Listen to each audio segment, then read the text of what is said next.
I want to talk to you about trust, that most fundamental gel in all human relationships, and without which nothing is, frankly, possible. I'm a conductor, as Jess just said, and my job entirely depends upon trust. There has to be an unshakable bond of trust between me and an orchestra, within which and through which we can spin a musical narrative that we all believe in. Conducting is now much more about a two-way street. I have to come to the rehearsal with a cast-iron sense of the outer architecture of a piece of music, within which there is then enormous freedom for each and every individual member of an orchestra to shine, to bring their talents to the table.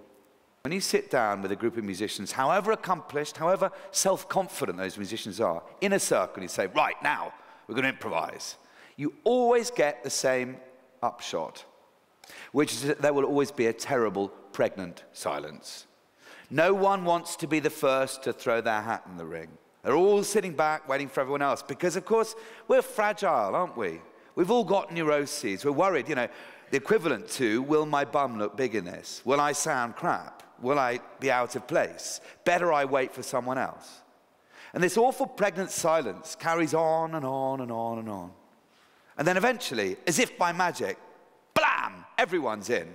And it's a bedlam, a great big mess of sound. It takes ages for it to gradually disentangle itself, for people to start to relax, to trust themselves, to trust those around them. In particular, the work I've done in South Africa has taught me an immeasurable amount about trust, even in a much broader sense than purely in terms of music making. Back in 2000, I had an amazing, kind of once-in-a-lifetime opportunity to go to South Africa to audition right around the country to hear, in the end, in excess of 2,000 singers, mainly from very rural township locations.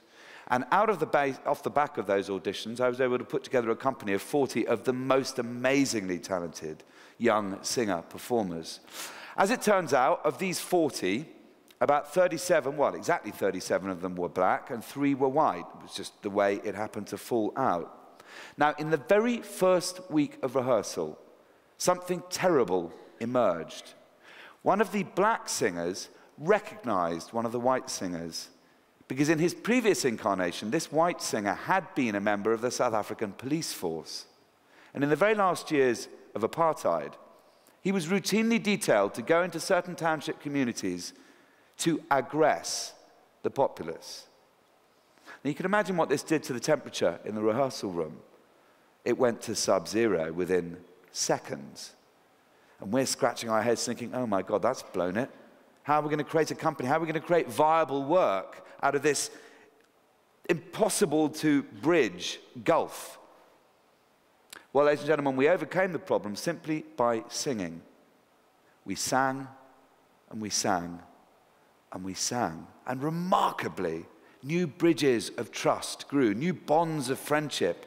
And that company ended up being 40 of the tightest knit, most connected individuals I've ever had the enormous privilege to work with. There can't any longer be an intelligent person anywhere on the planet who doesn't absolutely believe in the value of Paralympian sport. So here I am, I'm not a sportsman, I'm a musician. And I'm thinking to myself, and no disrespect to all of you, sport is pretty universal, music, I'm afraid, is more so. So where on earth are the platforms for brilliantly gifted musicians who happen to be disabled? I've spent about 20 years now in my career conducting orchestras all around the world, and I can count on the fingers of one hand the number of musicians I've encountered in any of those groups who happen to have a disability. Now this, apart from being a shocking injustice, is an absurd waste of talent. You can't tell me there aren't probably millions of prodigiously gifted or potentially prodigiously gifted musicians around the world who have disabilities of one sort or another. The reality is that they're not rising up through the ranks to play in orchestras and other leading musical ensembles around the world because the world has not done the joined-up thinking. The world has not applied its collective imagination to this issue. Look at the Paralympics, look at what is now possible in sport. I passionately hope that we can very quickly get to a similar position through music. Singing is the most vital and fantastic form of teamwork, of building trust amongst a group of people, but most importantly of all, of building self-trust.